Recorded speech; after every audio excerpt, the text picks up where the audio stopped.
Good evening. Thank you for being here tonight. From a stockbroker to a filmmaker, her first encounter with film, with the industry, was with 3 films that she wrote and produced: Oceans of Injustice, Nightmares of Gaza, and Today They Took My Son. From a stockbroker to an Oscar-nominated filmmaker, when she was once asked what made her want to make films, she simply answered, "I went home." Without further ado, I'd like to introduce Farah Nablusi.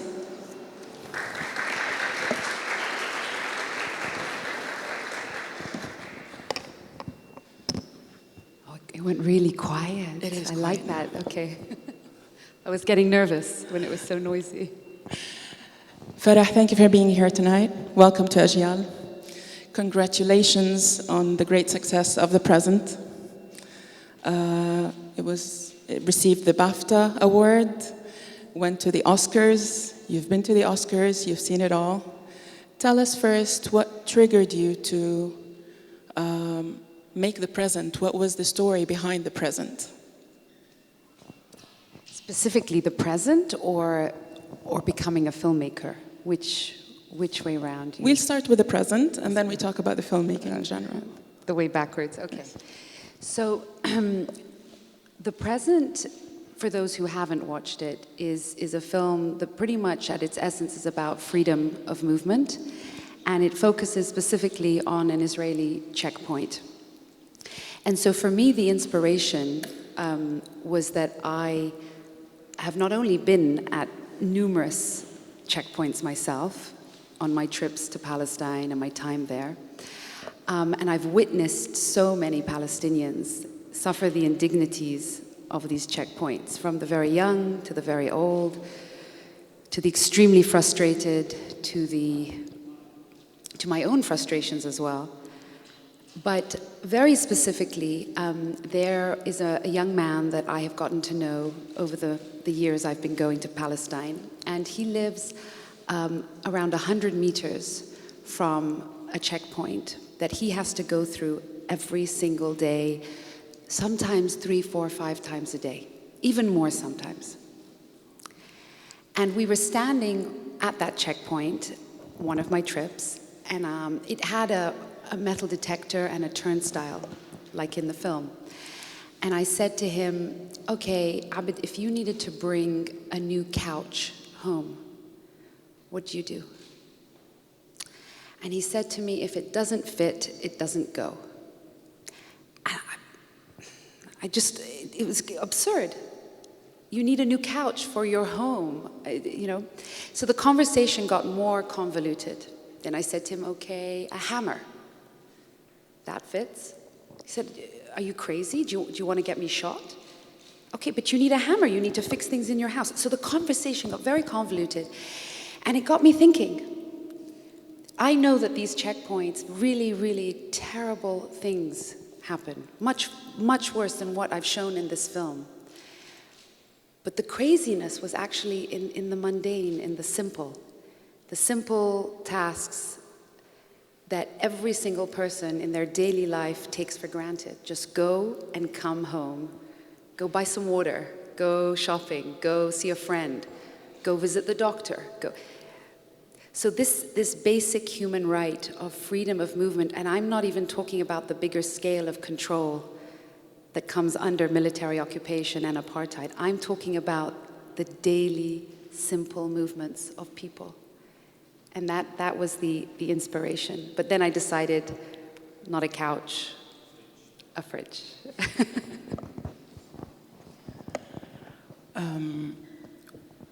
You were happy while you were working as a stockbroker. You enjoyed your work. You enjoyed the market, the business market. But then you moved to filmmaking after visiting Palestine. What happened there? I was working as a stockbroker, but then I also, after that, ran my own business. So very much still, yeah, corporate world and for-profit and numbers and all of this. And for me, you said it earlier, the short version of the story is I went home. As a child, I had been to Palestine many, many times, and then for around 25 years, I didn't go back. Around the first Intifada, nothing for 25 years. And then I go home for the first time as an adult. So I was born, raised, educated in the UK, in London. And I really thought I understood the reality. I really thought I did. I'd read the books, I watched some of the films, my parents raised me understanding the reality, if you like, without drilling it in, but I thought I understood. When I was 16 years old, I was cycling a bike through Hyde Park for Palestinian children, you know, in aid of Palestinian children. So I thought I understood. But really, there was absolutely no substitute for seeing the reality on the ground with my own two eyes. Whether it was the wall plowing between the Palestinian homes in towns and villages, the checkpoints, the refugee camps, the illegal settlements on all the hilltops. It was injustice after injustice, and it just absolutely, in many ways, devastated me. Because I went back to what I consider my life of privilege, and I just couldn't understand, you know, how has this been allowed to go on for so long? And on such a scale, even though Palestinians have truth and proof and international law and human rights law and every law under the sun for their case, for our case, how? Of course, many, many reasons. Many, many reasons. But I believe a core element is that people around the world don't know enough about the reality. Is a Palestinian, Falastiniya, العايشة برا and living outside, thought she understood and still didn't quite understand. So that tells me that actually many, many people don't really know the true reality. And even when they do, the question is, do they feel enough? Because ultimately, you can pity, you can feel compassion, you can sympathize, but if people do not empathize with a cause and with a people, they will not take action with those people. So long story short, because that was a pretty long version, I started to think, you know, ala addi, what can I do with my skills, my capabilities, my interest, my desires as well? And I had a very, very deep desire to tell the human stories of those impacted by that ugly landscape. I didn't want to focus too much on the landscape itself. It doesn't even deserve my attention in that sense. It's more the, what does it do? How does it impact whose lives on the personal? And I thought storytelling, you know, and filmmaking and art. And for me, filmmaking, you know, I've always loved, and I thought, let me throw caution to the wind. I had been writing pieces therapeutically for my own personal therapy during my trips, with no intention of making any films. And then I came across my writings. It took me 2 years to kind of get to that place. And I thought, okay, I'm going to adapt these to films. I'd never made a film in my life. And those are the first 3 short films that I produced. And then we jumped to, I'm already a filmmaker now, and I wanted to direct my first film. And it was a question of, can I? Should I?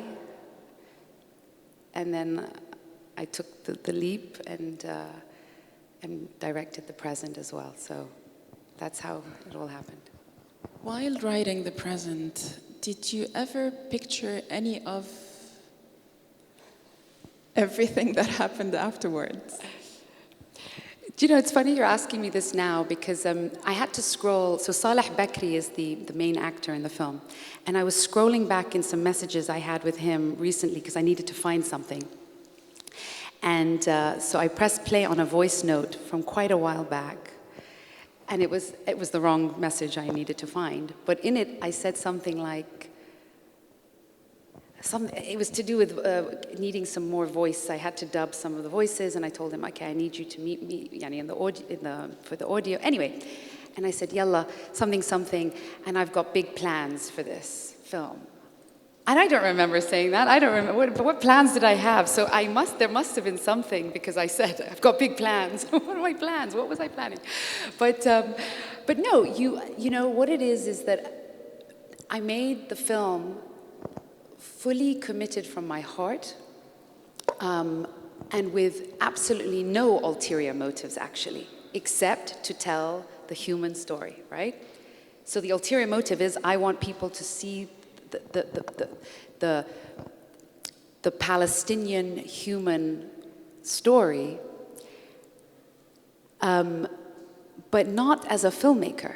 I wasn't sitting there thinking, as a filmmaker, I want to be recognized, or as a filmmaker, I want to make this film to do super well so I can do my feature. I am doing a feature now, but that wasn't the plan. So it was more, I am making a film that will stand on its own, in its own power, in its own accomplishment. So I did not predict at all, and you know, we premiered at Clermont-Ferrand, and we won the audience award there, and we won over 40 international jury and audience awards on the journey to the BAFTAs and the Oscars. And every single time it was like a surprise. You know, oh, wasilna, you know, that's it. And then the next one, wasilna, no, you know, we've arrived. So no, I didn't predict any of it, but I did aim to make a good, powerful film that I felt would resonate. I wasn't trying to, but then I suppose every filmmaker is trying to make a good, powerful film that will resonate. I don't know. They do. Every filmmaker does hope that their film would resonate and would reach the hearts and the souls of people and to be a great success. But when it comes to Palestine, it is difficult for films to get through the international audience, the Western audience in particular, for it's a bit too sensitive, because when you talk about Palestine, it is usually taken as anti-Semitism. We don't want to go into politics, of course, but how did you manage to write the film in a way that resonated to the international audience without the complications of going into political discussions about Palestine and the occupation? So exactly that. Sometimes I'm asked, wow, you took a chance, you made a political film. And I say, no, I didn't. I didn't make a political film. I made a human film. And I told my truth. And Miriam Maccabi, Mama Africa, said, you know, if my truth becomes political, there's nothing I can do about that. So I did not set out to make a political film. I have no interest personally in politics. But غصب عنا, no matter what, the subject is always going to hit something political. So I set out to tell my truth and tell a human film, a human story. And that you cannot dispute. You cannot watch the present unless you're completely delusional and in denial that checkpoints exist, which a few people are delusional and they don't think there are any checkpoints, so I'm not even going to go there.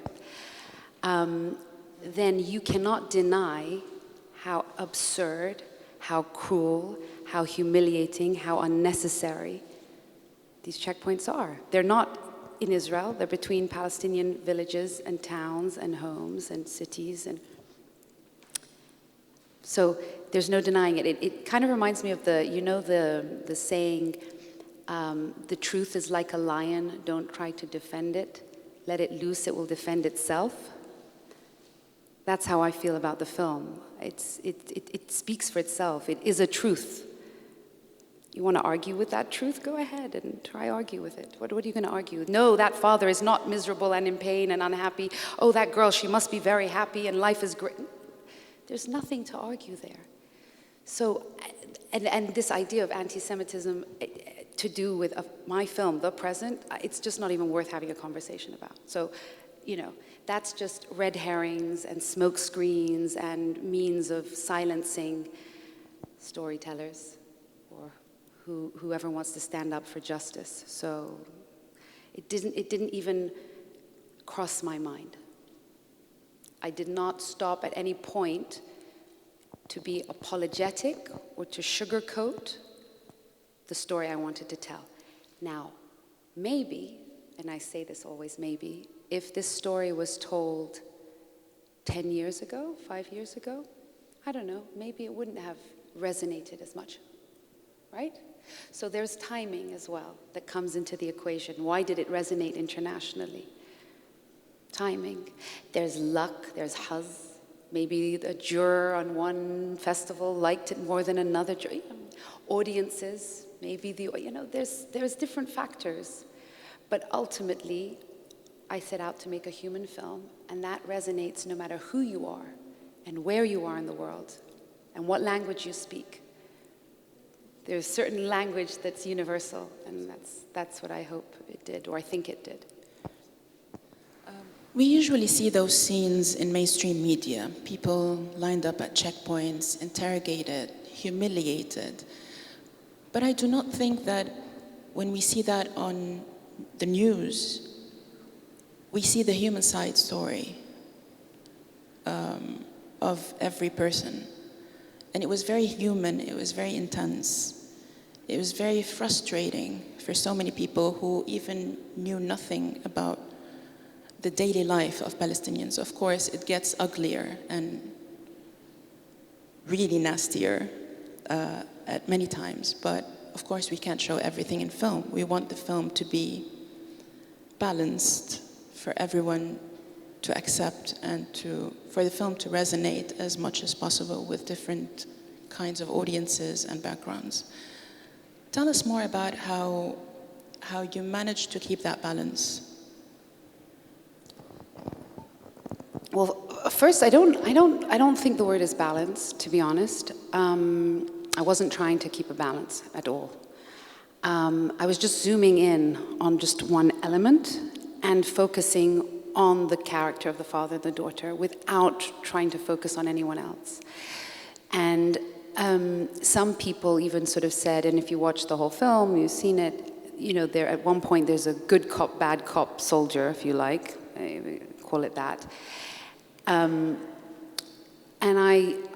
I said, look, as far as I'm concerned, I don't need to dehumanize anyone in my journey of humanizing a Palestinian. And the good cop, bad cop, it's not quite good cop, bad cop, but it served a role in the story I was telling, that's all, in that sense.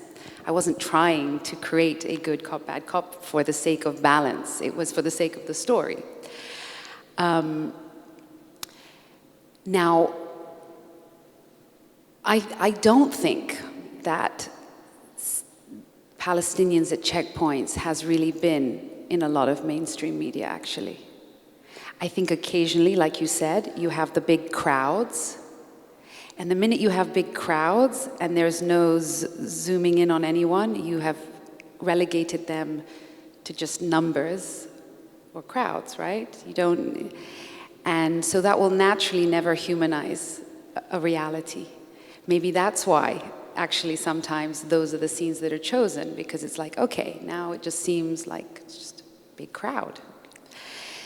So I don't think that the personal of any checkpoint story has really been brought into the news, to be honest, let alone in fiction, film, specifically, And I think that is what really shocked and surprised people. It's because no one's ever really asked anyone to take the time to think, ooh, okay, what if that was me? And a lot of the Western audiences that I've engaged with in Q&A, their reaction is, I can't believe he didn't lose his temper earlier. I would have gone nuts so much earlier. And that's the truth of it. I mean, the patience that this individual, and so when you think about it, this is on an individual level, but really you think about it in the collective.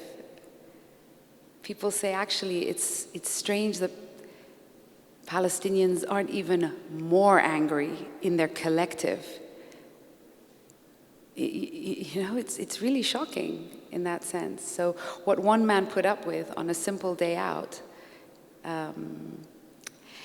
So yeah, I mean, I think it's just not been really seen as much as we think or hope, and certainly not in the light in which this story shed on it. Yeah. How was working with Mariam Kanj, the beautiful little girl, the talented one? She's amazing. So Mariam, just the really quick version though of how I found her, I say found her, is I was visiting a friend of mine who is not in Palestine, and I said to her, I've just cast Saleh Bakri for my short film, and I need to find a young 8-year-old girl. I want her to act. She lives in Palestine. She can speak Arabic. And I'd really like her to look like Saleh, the father, not the mother. I hadn't cast the mother, but I just wanted that aesthetic bond as well between them. And then she said to me, what about my niece? And I was like, you have a niece? Like, I didn't even know she had a niece. She shows me this picture, and I was like, of Mariam. I was like, مش معقول, like, wow. She looks like Saleh Bakri, really. Not just the blue eyes. I mean, even just her jaw structure and her face and her... And she speaks Arabic, yeah, like a grandma. She speaks Arabic like a grandma, were her words. She lives in Palestine. Can she act? She said, I really don't know, but her father is a set designer. What's his name? Nael Kanj. Yeah, that name sounds so familiar. Let me look at my phone. Oh, we've hired Nael Kanj, actually. He's our production designer, so it was crazy. And then I said, okay, so I'm going to go meet her, part of my audition trips and all this. And I fell absolutely in love with her. I mean, we spent the whole day together. And she's just a very emotionally intelligent girl. And very expressive, facially, and in her eyes. And I just knew in my gut she was Yasmin, but then I felt silly, so I went off to just take, I auditioned some other child actors, and I just went right back to her. She was the one. And working with her was interesting. I have children of my own. I'm good with children. I love children. And obviously dealing with her is very different to dealing with someone like Saleh Bakri, who's a very seasoned actor, and it's a whole different, Really for her, and this is the interesting thing with children, is that sometimes it is much better that they've never acted, and that so they're not being trained into anything unauthentic. And you speak to them and you sort of explain to them the reality of this character and what she's feeling and what she's witnessing, and this is your Baba, and this is that. And she would listen to me, and she would do it. There were moments where I was like, shoot me in the head, because we'd be shooting, like that shot you saw of her where she's sitting by the cage. The sun was kind of shining on her. It looks like it's kind of cold. It was boiling. It was boiling. They were wearing their jackets. It was so hot. And she would hold her gaze. She would hold her gaze, and then she'd look at the camera. And she'd go, my eyes are burning. And I'm like, child labor. I was like, God, don't look at the camera. We had our moments. I mean, you'll always see with children like the best of their shots, the kind of thing. But she was an absolute pleasure, and I absolutely love this girl, really. And apparently she wants to pursue some acting. But her parents have her very grounded as well. They're very grounded people. But she's a talent. She's a raw talent, really. Yeah. While filming, have you ever come across situations like being stopped at a checkpoint or being interrogated while filming? No, the answer is no. While shooting, I mean. The interesting thing is on the last day of shoot, we just wrapped the last shot, the last everything, and we came to leave, and a flying checkpoint had literally been set up like around the corner. I say around the corner, like on the road. We were actually going in a different direction, so it didn't disturb us, but the irony of it, and it was perfect almost, that moment of like, and that's why we're making this film. Like, oh my God. And a flying checkpoint is a checkpoint that can appear anytime, anywhere. And there's around 100 checkpoints all over the West Bank, beyond the other 100 or so checkpoints. So that happened. And the second scene of the film, which is an infamous checkpoint called Checkpoint 300 in Bethlehem, as you know. So that's a real checkpoint, and where you see the hundreds, thousands of Palestinians passing through. Everything went smoothly, thank God, but it was one of those, we did it during the prep period, not during the shoot. It was very guerrilla filmmaking. I had 2 cameramen, no lights. We went very small unit. Saleh is the only fiction in that scene. Everybody else are real Palestinians going to work at 3 in the morning, 4 in the morning, 5 in the morning. And we didn't know what to expect of that. We knew how far we could go till you sort of turn in, and that's where the military are. And as the scene, you know, a female, blonde, kind of, you know, at 3 in the morning. So I would kind of hide behind a wall. I would come out, I would direct, suggest things, come back. But as things got more, like we were feeling more confident, we got even more confident. And then I was like, okay, Benoit, can you climb? Can you take a shot from here? And can, you know, so we did get a bit more confident.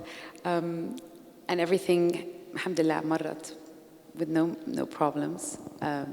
I did go for a recce the night before. I couldn't sleep in the middle of the night, and I was close by to that checkpoint. So I went to see the checkpoint alone, just to have some thoughts. And when I got there, all the light bulbs were out. They weren't working. And everybody was standing in darkness, absolute darkness. There were street lights from far, but this tunnel was dark. I panicked because I knew we couldn't bring lights in, then it would be very obvious that we were shooting. So the soldier, the first soldier, is an actor called Amir, who puts Yusuf in the cage. He's never acted before. He is someone I found at Checkpoint 300 weeks before and had a conversation. He was selling phone cards in the early hours of the morning every day, and then he goes off to university. And I cast him. And so I called him up. I was like, Amir, there's no light in this checkpoint. خلاص Farah, خليها معاي. He's a plumber, he's an electrician, he's a wheeler dealer, like in a really brilliant way. All in one. And he bought crates, he climbed up, he put light bulbs in. The military are used to him. He's always selling his phone cards. And on the day of the shoot, I could hear the Palestinians go, منيح في ضوء اليوم, يعني إنه they were صادمين إنه في ضوء. And they were happy there was light. And of course we left the light bulbs in. I did return the light bulbs. So that was, yeah. When you made the present, the pandemic had hit the world.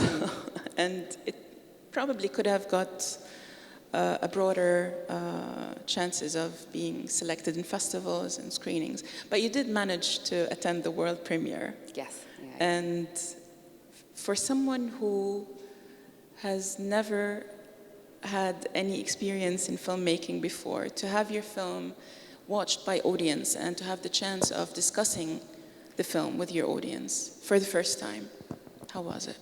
So you've got to remember, the first 3 films before that, they did go to various film festivals around the world, but I'd never directed them. So I'd written and produced. So I had been to a number of very prestigious festivals where the film had screened, and I'd done Q&As, which were always wonderful, because what I noticed was with international audiences, even if I was on a panel with other filmmakers, generally the questions would come towards me, because people were just really interested to understand, why did they take that child? Who, what, So I already knew and felt the sort of interest and intrigue and enjoyed the process of informing and educating and actually created a website. So for anyone who's interested, it's oceansofinjustice.com.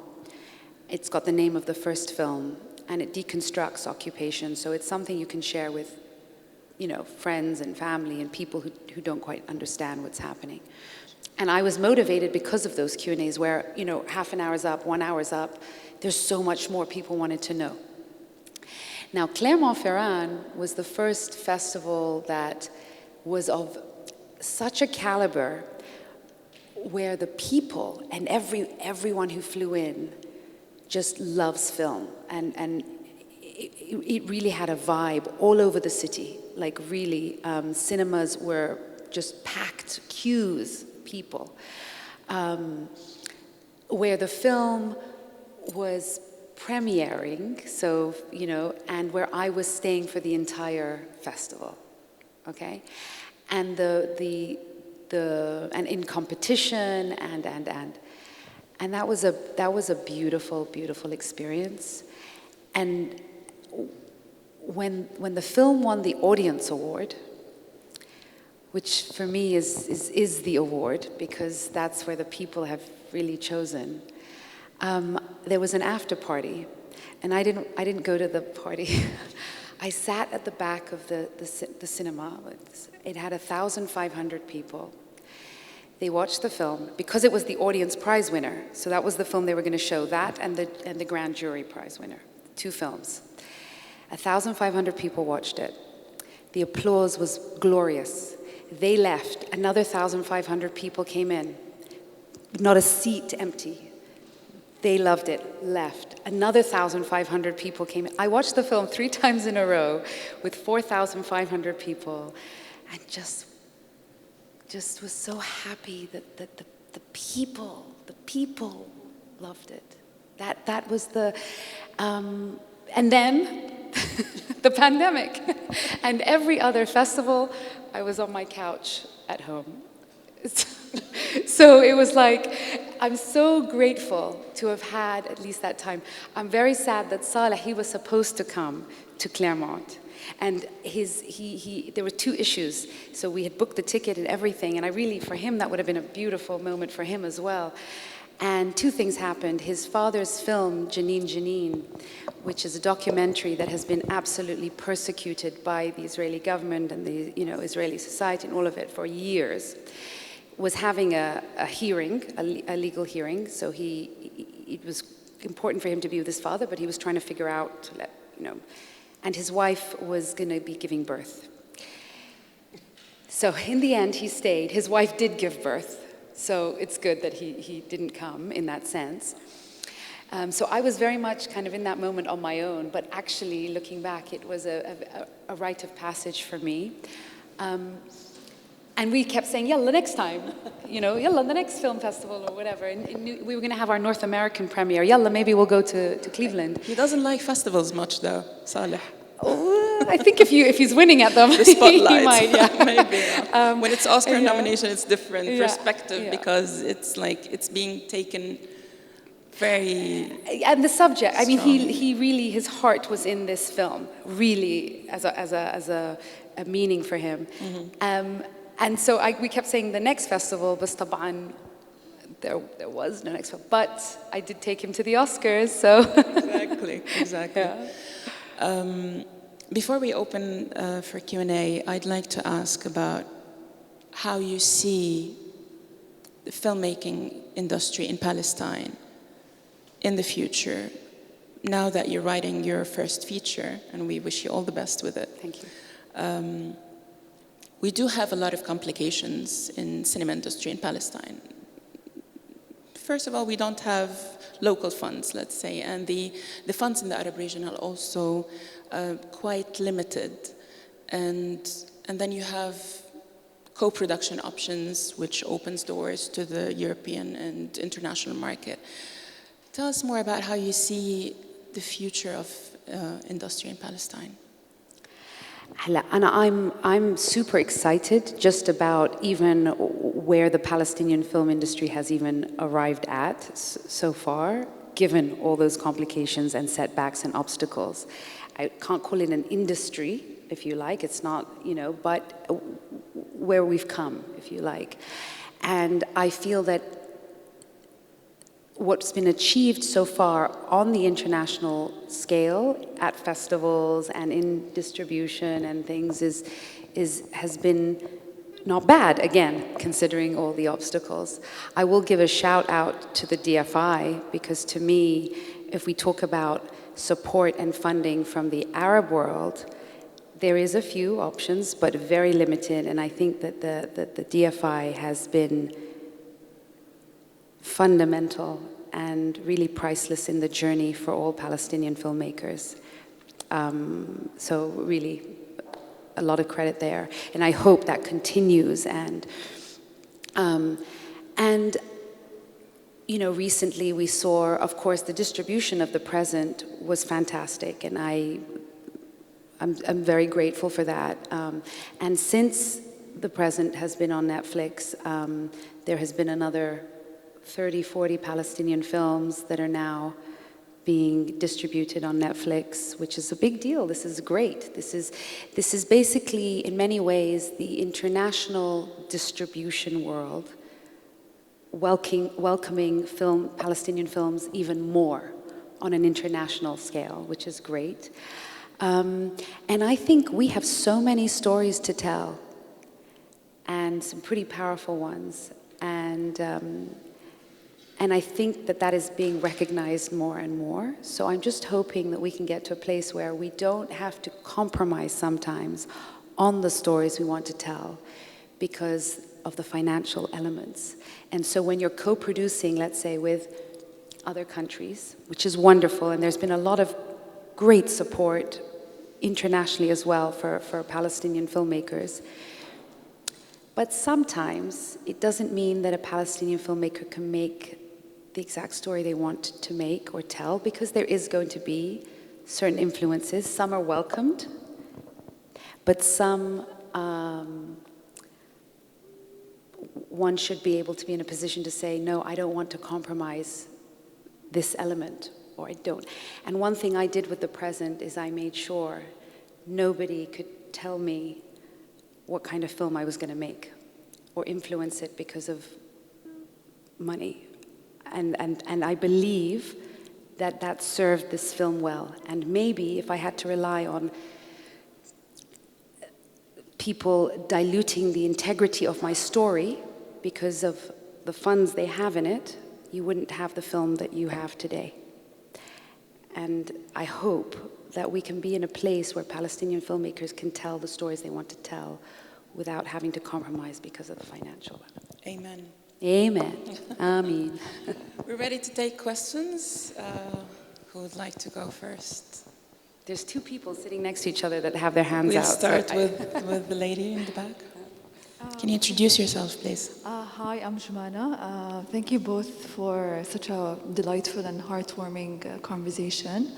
Farah, your comment about being the only blonde female in Checkpoint 300 made me curious about the choice of having the main character as male, and I was wondering if you thought about the possibility of having a female character as crossing the borders at one point in developing the narrative. I didn't hear the first part of your question, but I think you said Checkpoint 300. Sorry about you. Yeah, maybe just. Yeah, sorry. Your comment about being the only, being the blonde female. At the checkpoint, and then how did I think about a female character? Yeah, which made me curious about that possibility. Yeah. Look, when I came up with the premise of the story, it was literally on the back of the conversation I had with my friend. Later, I decided I was going to do a film on this, and it was man goes, gets fridge, comes back, can't get it through. Like that was the premise. And no, at no point did I decide that it was going to be a woman who went. It just was the story I wanted to tell. This man was going to go, and for me, the fridge very much represented sustenance. If a man or if a parent cannot have a fridge in their home where you keep your food, your sustenance fresh, this is really you're destroying his humanity in many ways. You can't take care of your children. So for me, it doesn't mean that a woman doesn't suffer those things, but I'm just saying that was the story I was going to tell. But believe it or not, the initial basic story didn't have a child with him. It was only actually draft 3, I'd say, with Hind Shafani. We were co-writing the script.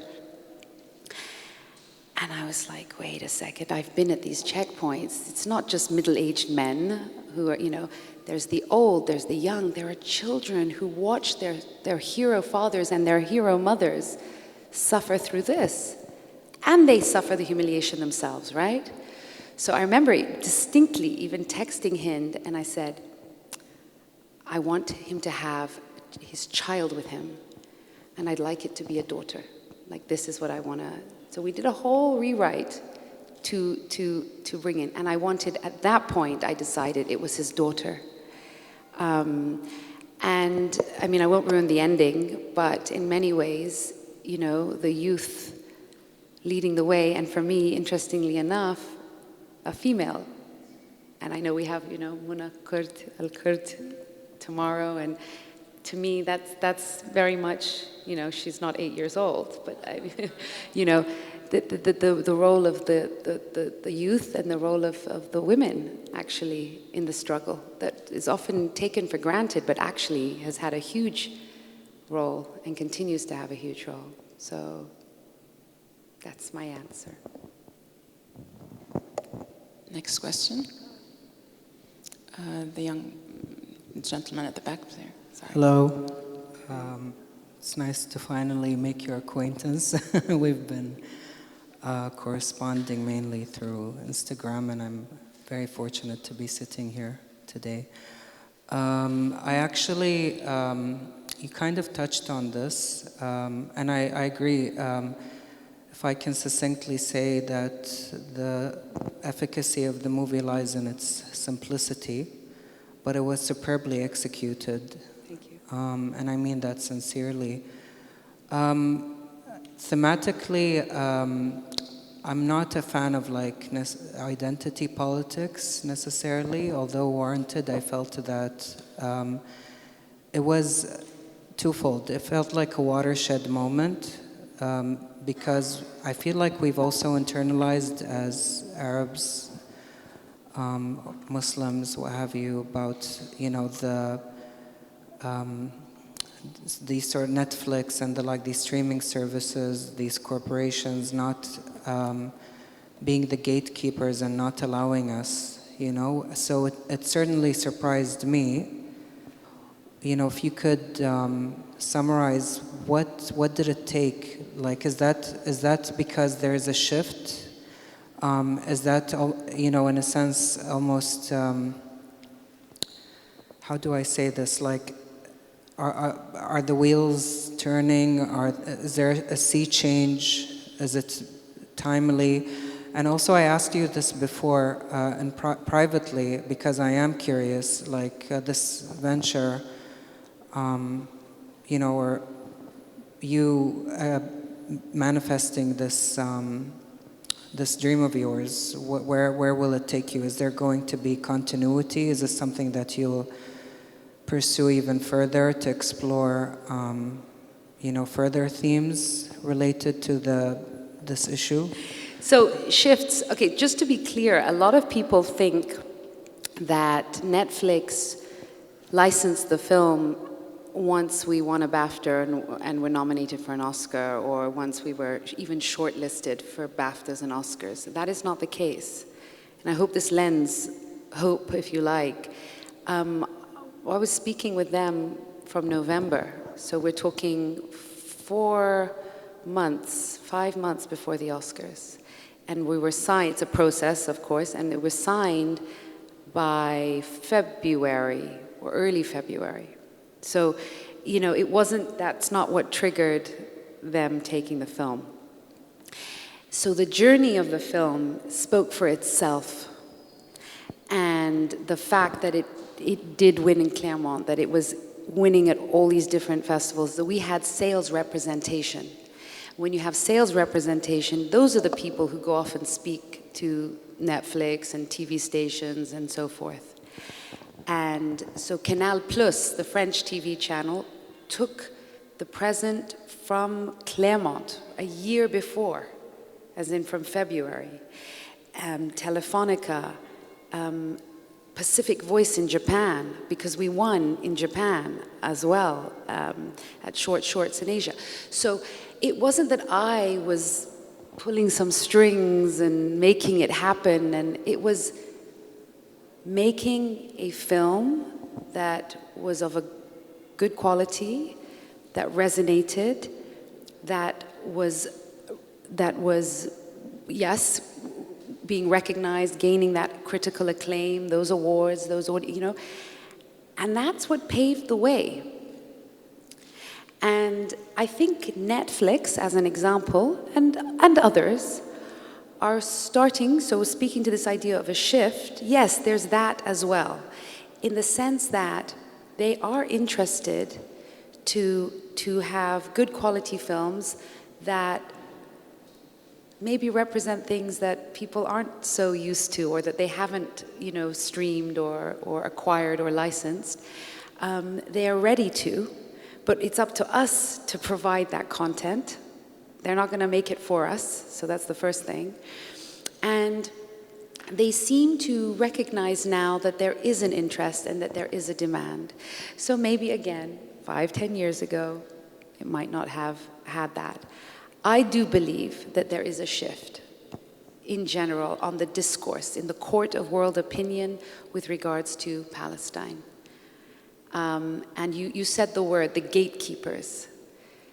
And I believe that the gatekeepers of untrue narratives are no longer as in control as in the past.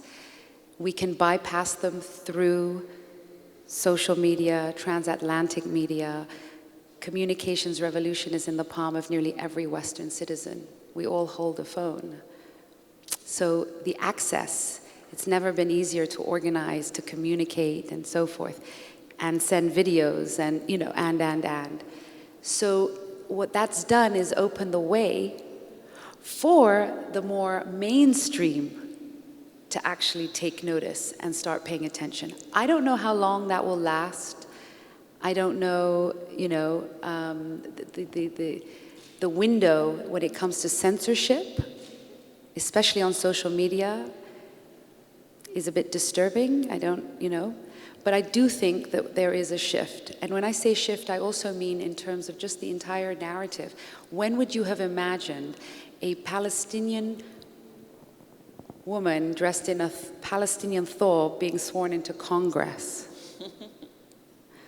Okay, I'm not telling you that the whole of Congress is now pro-Palestinian. We know not. But I'm saying, that the word apartheid, literally 3-4 years ago, 5 years, taboo, like you couldn't say that word. But not only is it being uttered on mainstream media now, but it's Human Rights Watch has come out with their report, and so many things are changing, and naturally that will shift. I say it, Palestine is coming into the mainstream. It's cool to be pro-Palestinian as far as I'm concerned. Really, it's pro-justice. So it's coming into the mainstream. Everyone wear your keffiyehs everywhere in the world, okay? Huh? I know you have more questions, but if we have time, we come back to it. I'd like to take a question from here, and then we take the other question there. Just wait for the mic, please, for the recording. Thank you. Hi, my name is Fahad. I'm Palestinian Jordanian. Okay, and I would like to thank you for coming today. And I would like to know if there is any new movie, like you are thinking about some new movie or series. So it could have some more. Like it kind of stories. it ties up a little bit with when you were saying my continuity, the question. I am working on a feature film now. I won't go into it, but it's exciting and drama, thriller, and I am working on something. Interestingly enough, when I first started writing it, I thought I was working on a series. I thought, a limited series, but I thought. But when I was done, I'm still working on it, but when I was done, I realized I had a feature film on my hands.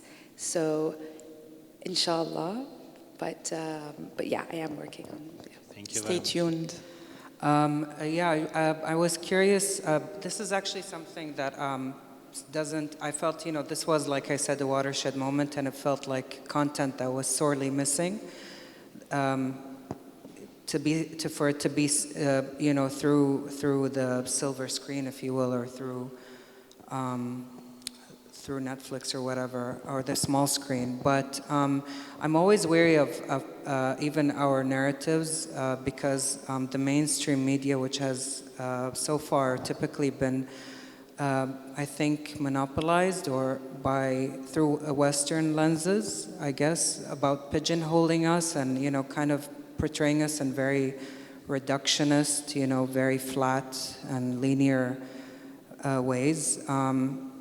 Sidebar, I would really encourage everyone to read Real Bad Arabs by Edward Said, but not to reduce or to, I guess, relegate films and the stories that are depicted through films to one aspect, or sort of like have a myopic view. Because I feel like Palestinians, they're a huge diaspora, and oftentimes people tend to stereotype and have that offhand generalization of like, whether it's Palestinians or even extrapolate that towards the wider Arab world. It's not like we are this constantly, let's say, oppressed or things that perpetuate certain narratives. I was wondering, my question is do you find that that's also limiting, restrictive for you to? Is there an expectation almost, whether it's intentional or not, for you to provide content that perpetuates people's preconceived notions or preconceptions? Absolutely not. For me, I am making the films I want to make. So I completely agree in the sense that I'm not sitting there going, oh, Netflix, oh, let's all just do, like this is not the mentality. But ultimately, you have global, for example, streaming platforms that have access that you could never dream of. And if stories worth telling can be distributed, great. But we shouldn't suddenly turn our attention to make films that fit into something that we hope will work for those distributors. But I have chosen my route, which is I am interested in making films that do get major distribution, that do reach far and wide. I would like that. I have no guarantee of it, but that's what I would like, because I don't make films for Farah to sit and just watch and in my echo chamber with other Palestinians or Arabs so we can all weep together, I make them because I want to speak to the world, and so that's what I'm doing. But I don't think all filmmakers should sort of, we should just speak our truth, however it is, about whatever subject we want. It could have nothing, you could be a Palestinian and not make a film to do with, but with occupation, but unfortunately, we are molded in many ways by our reality and by our trauma and so in the end, but I'd rather it's us telling our stories than anyone else. That's the key here. Because our narratives have been hijacked, and it's really important that we tell our own stories. And I'll leave you just with that expression, until the lion learns how to write, the story will always glorify the hunter. It's an African proverb. It's in our hands to tell the stories we want to tell. So I don't know if I quite even answered your question, because I wasn't quite sure what the question was necessarily, but I appreciate your remarks. And I think it's just really important to tell the stories we want to tell. That's it.